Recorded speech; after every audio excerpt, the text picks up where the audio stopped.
Բարև ձեզ սիրելի աշակերտներ, այսօր խոսելու ենք ալկինների քիմիական հատկությունների մասին։ Ալկիններին բնորոշ են, ինչպես մնացած չհագեցած ածխաջրածիններին, իոնային մեխանիզմով ընթացող միացման ռեակցիաները, օքսիդացման, պոլիմերացման ռեակցիաները, ինչպես նաև բնորոշ առանձնահատուկ ռեակցիաներ, որոնց մասին կխոսենք։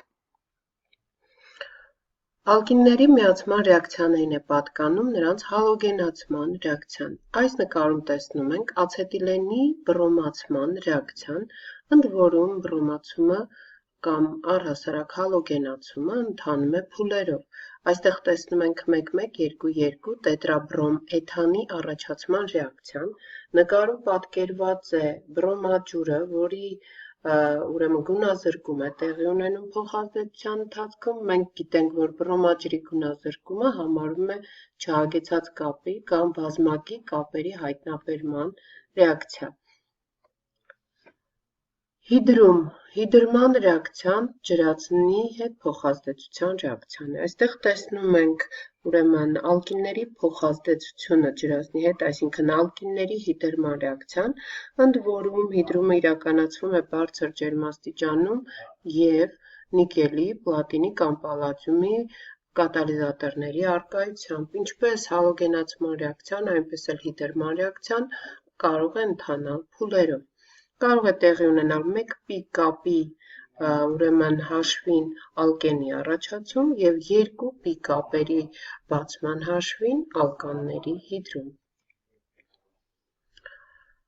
Այստեղ խոսելու ենք հիդրոհալոգենացման կամ հալոգենատ ջրածինների հետ փոխազդեցության մասին, որը դարձյալ տեղի ունենում փուլերով։ Փուլերից յուրաքանչյուրում տեղի ունենում մեկ պիկ կապի խզում կամ մեկ պիկ կապի բացում։ Արժե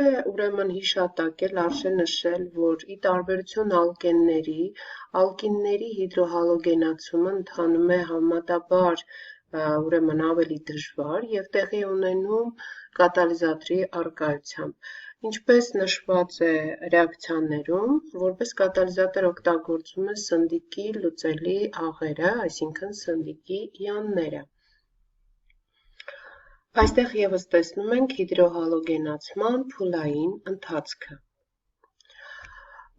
Ինչպես ալկենների դեպքում էր, այնպես էլ ոչ սիմետրիկ ալկինները հիդրոհալոգենացման ժամանակ կամ հալոգենաջրածինների հետ փոխազդեցության ժամանակ ռեակցիան տեղի է ունենում համաձայն Մարկովնիկովի կանոնի։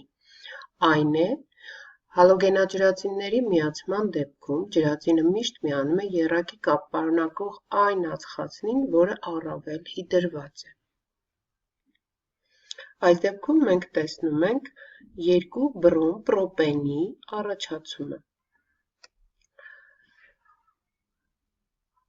Այժմ խոսելու ենք ալկինների հիդրատացման ռեակցիաների մասին։ Հիդրատացման ռեակցիան ևս տեղի է ունենում կատալիզատորների առկայությամբ, սնդիկի աղերի առկայությամբ, թթվային միջավայրում, բարձր ջերմաստիճանում։ Տեսնում ենք ացետիլենի փոխազդեցությունը ջրի հետ, որի դեպքում առաջանում է որպես վերջանյութ, առաջանում է քացախալդեհիդ կամ էթանալ։ Եթե մենք ուշադրություն դարձնենք, ապա կտեսնենք այստեղ միջանկյալ նյութի առաջացում, վինիլ սպիրտի առաջացում,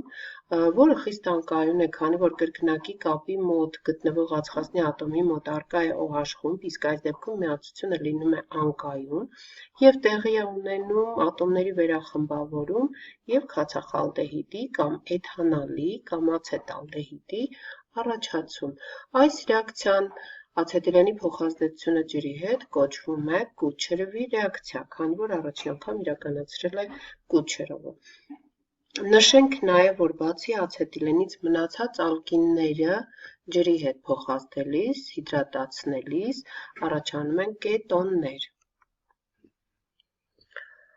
Ինչպես չհագեցած մնացած ածխաջրածիններին, այնպես էլ ալկիններին բնորոշ են նաև պոլիմերացման ռեակցիաները։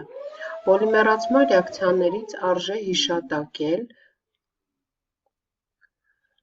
ացետիլենի դիմերացման ռեակցիան, որի արդյունքում առաջանում է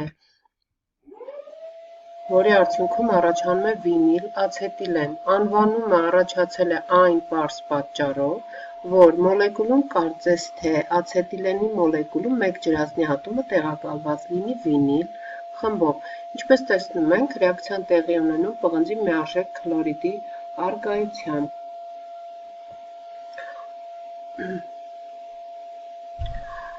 Այստեղ արժի, որ մենք խոսենք ուրեմն վինիլ ացետիլենը կարևորագույն հումք է, քանի որ նրա և քլորաջրածնի փոխազդեցության արդյունքում առաջանում է 2 քլոր բութադիեն 1,3, իսկ այն քլորոպրենային կաուչուկի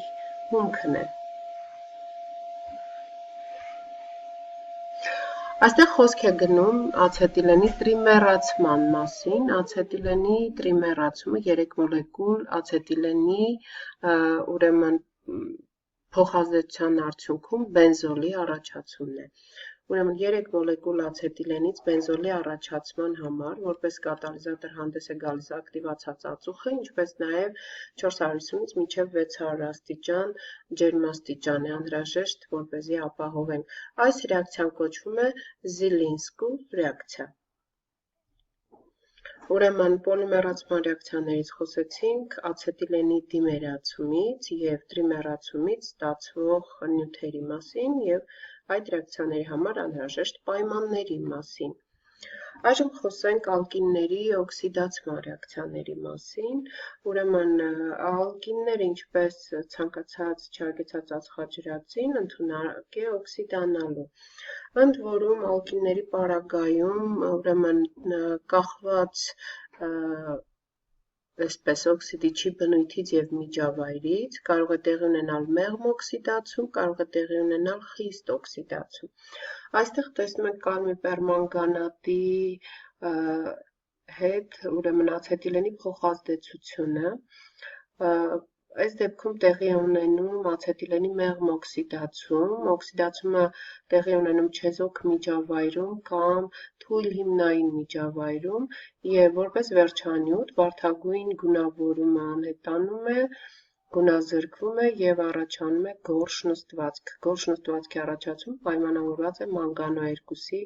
առաջացմամբ։ Ինչպես տեսնում ենք օքսիդացման արգասիքը այսպես օքսալաթթվի կամ թրթնջկաթթվի կալումական աղն է։ Մոլեկուլի քայքայում և եռակի կապի խզում մեղմ օքսիդացման դեպքում տեղի չի ունենում։ Այստեղ ևս տեսնում ենք օքսիդացման ռեակցիաները կալմի պերմանգանատի ազդեցությամբ կալմի պերմանգանատով օքսիդացման ռեակցիաները, որոնք տեղի են ունենում թթվային միջավայրում։ Թթվային միջավայրում կալմի պերմանգանատով օքսիդացնելիս, ինչպես պատկերված է նկարում, տեսնում ենք տեղի է ունենում եռակի կապի խզում։ Եռակի կապի խզում և համապատասխան կարբոնաթթուների կամ ածխաթթու գազի առաջացում, եթե եռակի կապը գտնվում է ծայրային դիրքում։ Ուրեմն տվյալ դեպքում բութին 2-ի խիստ օքսիդացման արդյունքում թթվային միջավայրում 2 մոլեկուլ քացախաթթու ենք ստանում, իսկ պրոպինի դեպքում, երբ եռակի կապը գտնվում է ծայրային դիրքում, որպես արգասիքներ առաջանում են քացախաթթու և ածխաթթու գազ։ Ուրեմն այժմ խոսելու ենք ոչ կարևոր քիմիական հատկության մասին, շատ կարևոր քիմիական հատկության մասին։ Ուրեմն դա տեղակալման ռեակցիաների կամ թթվային հատկությունների դրսևորման ունակությունն է ալկինների մոտ։ Շնորհիվ եռակի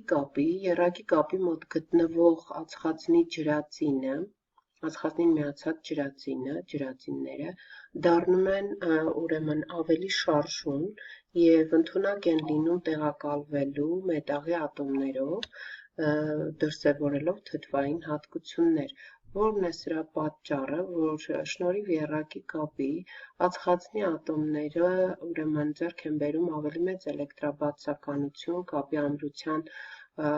մեծացման և կապի երկարության փոքրացման արդյունքում և շնորհիվ մեծ էլեկտրաբացականության CH կապի էլեկտրոնային զույգը ձգվում է դեպի ածխազնի ատոմը, ինչի արդյունքում ջրազնի ատոմը դառնում է առավել շարժուն և ընդունակ է դառնում պրոտոնացվելու, իսկ մենք գիտենք, որ ուրեմն պրոտոնացված ջրազնի առաջացնելու հատկությունը թթվային հատկություն է համարվում։ Ուրեմն ացետիլենը փոխազդում է արծաթի օքսիդի ամոնիակային լուծույթի հետ։ Ացետիլենի պարագայում երկու ջրազնի ատոմներն էլ տեղակալվում են արծաթի ատոմներով, առաջանում է արծաթի ացետիլենիդ նստվածքը, այս ռեակցիան համարվում է եռակի կապի հայտնաբերման ռեակցիա։ Ոչ սիմետրիկ ալկինների դեպքում, ուրեմն ծայրային դիրքում գտնվող եռակի կապի հայտնաբերման համար օգտագործում ենք արծաթի օքսիդի ամոնիակային լուծույթը